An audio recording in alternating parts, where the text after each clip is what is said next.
Michel Lent today. Michel, thanks for joining AtBuzz. Yeah.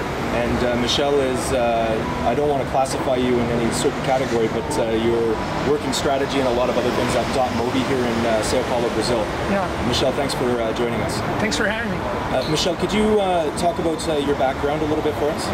Sure, yeah. I could describe myself as a digital person. I'm actually a graphic designer. I had a master's degree in interactive telecommunications at NYU, and that was back in 94, 96. So I basically started my career in digital when the web was starting in New York. So I had, I tried several different things from, content portals to my own web agency.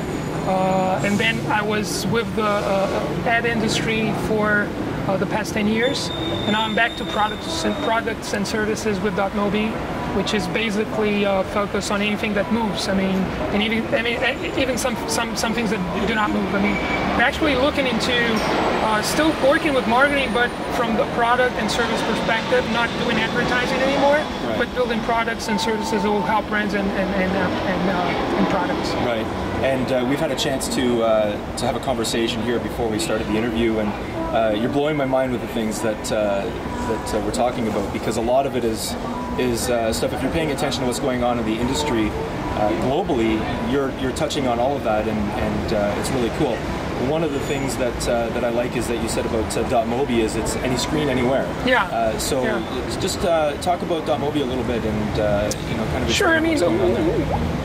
It's interesting because I'm friends with the partners. I'm one of the partner at .mobi currently, but I'm friends with the founders for quite some time now. And back then, you go back 4 and 5 years, and basically what we did was very different. They used to do SMS and mobile, marketing, and I was working with the web and doing basically advertising for the web. And that, they were two different things apart. And then a year and a month ago, you come up with the tablets, with iPad. And all of a sudden, I was actually developing, stuff for the iPad at Ogilvy, and they were developing stuff for the iPad at .mobi, and our worlds actually connected through the tablets. Right. And what we realized is that, you have so many screens right now. You have small screens, you have medium screens, you have big screens. We're developing applications for smart TV, LG, Samsung, and Philips, and all the others. Apple is working on one as well. We're developing apps for the web, for Google. So all of a sudden, it's not a matter of what kind of device or what part of the digital industry you're in anymore. And now it's about the user, the person you're actually trying to reach, and what are you developing for them. Right. And it's a very cool concept. When we're looking at what's going on outside of Canada and the United States, they always say look at an emerging market. And Brazil is certainly an emerging market. Although something that caught me off guard was the emergence of Facebook. It's not as big as it was, it's growing now. Yeah. And it originally was Orchid. Orchid, right? Yeah. So, and you talked about how I don't like to classify them as lower class, but that demographic are the ones using that, and then the other demographic is moving towards Facebook. Yeah. Well, that's one interesting thing about Brazil. We used to call it a Brazil of Brazils, and what we mean by that is every time you start anything in Brazil, you need to look into the demographics. Depending on who you're going to talk to, you need to take very different approaches. You can target people that would basically don't have pay TV, are not online, and probably are not even on any social networks. Sorry, that's one approach. You can talk to people that are actually, living in Sao Paulo, have two cell phones, or on Facebook, Twitter, and that's all different approch. So you need to be careful on how you approach your target based on the demographics and the product. And you do see a switch there. It's very fascinating. I used to joke about this, but my academic concept about social networks is they're like a bar. It's basically you go where your friends go. So Right. it's, I mean, you have this neat bar. You know, everything is brand new. You know, the beer is cheap and everything. Yeah. It's nice, but your friends are not there. You're on the next door with this, Yeah. you know, just lame place that it stinks and everything is expensive, but Yeah. everyone is there. Yeah. So what we're seeing right now in Brazil is like everybody used to be on Orchid, and all of a sudden some of your friends start moving and you have to follow them. So we're now in the Facebook bar. And I was there to say that although, you know, our friend Zuckerberg wants to dominate the world, that I wouldn't be surprised if a new Facebook, you Yeah. know, would arise and, you know, sometime from now, and will Absolutely. just take maybe all the users away to this new network. Yeah. Let's look at, you blew my mind with a couple demographic profiles and numbers. As Canada moves into mobile advertising, we're very small on it right now, but we're spending the most time on the internet apparently in the world. But how many mobile phones are we looking at here in Basically, in Sao Paulo? yeah, at this moment Brazil has more mobile phones than people. We have about 205 million mobile phones, and you have 195 million people in Brazil. So you have a lot of people that have more than one phone in their pockets, and I only have one with me right now, but I used to have a BlackBerry and an iPhone. Yeah. And that was very normal in the industry, and in anywhere you go, you have your work phone and your personal phone. So yeah, you do have a lot. So when we say that not everyone is online, we have about 90 million people on the internet, but you have 100% of the population with a mobile phone in their pockets, and that's very recent. I mean, if you go back in 5 years, I mean, the numbers would be, you know, way below that. I mean, maybe half of what we have right now. Right. And then one of the things that I love that you talked about is ad agencies are dying or are dead. Yeah. So I understand what you're saying, but for the audience, Michel is saying that ad agencies are dead.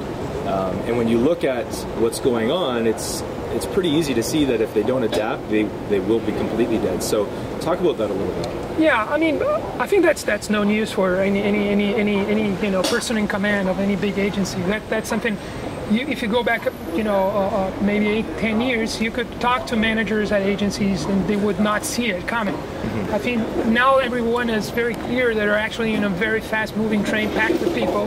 Right. So they cannot just change the course and jump out of the train because the market and the industry is changing, although they are aware of it. But they know there is a wall, there's coming, and it will hit it at some point. The thing is, when do you jump off the train?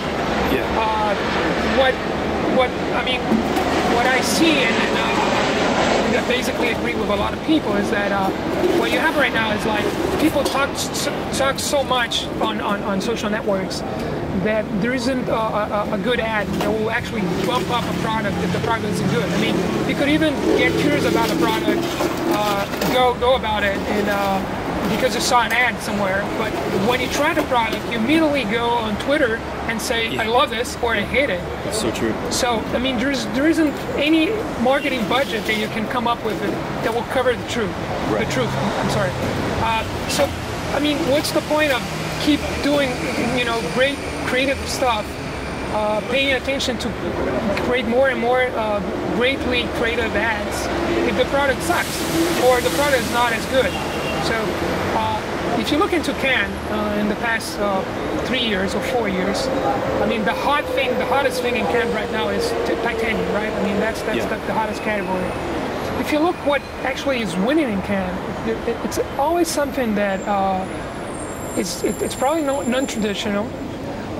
We cannot tell how this creative is actually helping the company or the brand to make more money. Right. But what frightens me the most is actually these works. I mean, this work is not actually bringing money to the agencies. So it's like, okay, you build up a machine, but how is the agency being paid back for that kind of work? I mean, the business models of the agencies, either if it's a fee or in Brazil, which is still based on media, on revenue based on the media they actually buy, it's not related with the creative work. So we're at some point that we know it's hard to change the course of the train, but everyone knows, and it's hard to stop it, but everyone knows that this is going somewhere else. Yeah. And we cannot blame. I mean, all the communications groups are actually trying to tackle this in a way, and then trying to find solutions. They're actually buying new companies, but at the end of the day, we're kind of like seeing this going to the same place again and again and again. So on that note, what type of advice would you have for the up-and-comers of the industry? Not just, obviously AdBuzz is based in Canada, but we're now a global media company. So for ad students and the juniors that are thinking about, maybe advertising, the old model advertising agency doesn't really fit what I want to do. What's your advice for those people?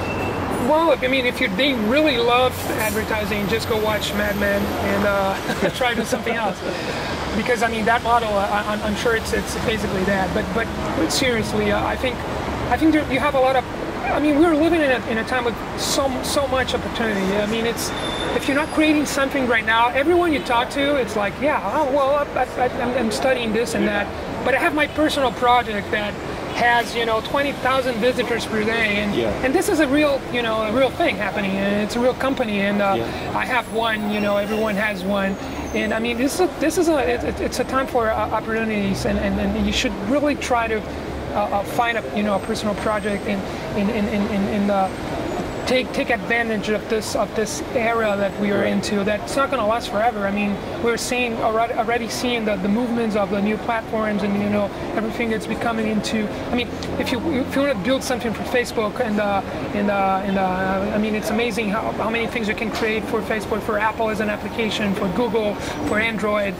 So it's a time for experimenting a lot and creating new business models. I mean, so the passion about advertising, it's going to be still there, but maybe the way to help a company or to help a brand is not by actually spending time on creating something incredible that's going to talk about something not that incredible, but maybe creating something that's so incredible that will not need advertised, because it's like when you create a great product, you actually you just need to make the first sparkle, because after that people will actually know about it. And you have so many examples. Facebook never made an ad in their life. Google started like first time maybe this year, a couple of years ago. And you have so many brands out there. They're just great products. So I think that the advertising is becoming, should become, or is becoming, for some agencies already is, actually an industry of creating great stuff that's not advertising about bad stuff. I mean, the great stuff itself, a brand or a product will do the advertising just by existing.